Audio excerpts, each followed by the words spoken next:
जागी जागी कौन हम भगती में लागी लागी लागी कैसे देवर जी भागी जागी जागी जागी कौन हम भगती में लागी लागी लागी इहे सोची होता मनवा वाले इहे सोची होता मनवा वाले भौजी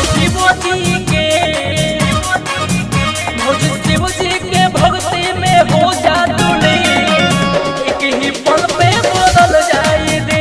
भौजी शिवजी के भक्ति में हो जा तूने एक ही पल में बदल जाए दे। बोल बम जय शिव बोल बम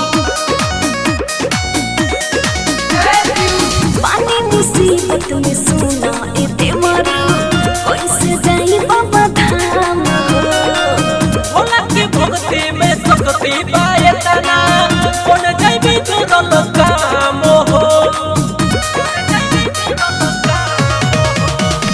पानी मुसीबत में सुना इते मरा कैसे जाई बाबा धाम भोला के भक्ति में शक्ति पाए तना कौन जाइबे जोरल काम हो।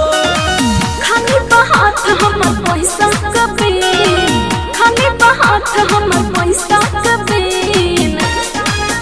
भौजी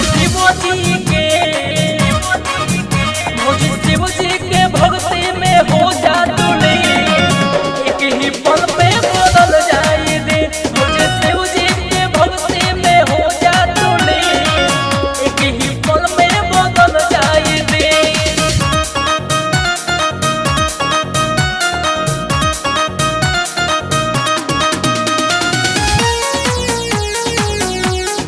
बोल बम जय शिव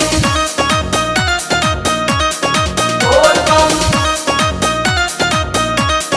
जय शिव। सोचे तो मन बात कहे लो सही लेके चला बाबा धाम कृपा होई सुनो बाबा के भौजी जिंदगी जाए सवार हो।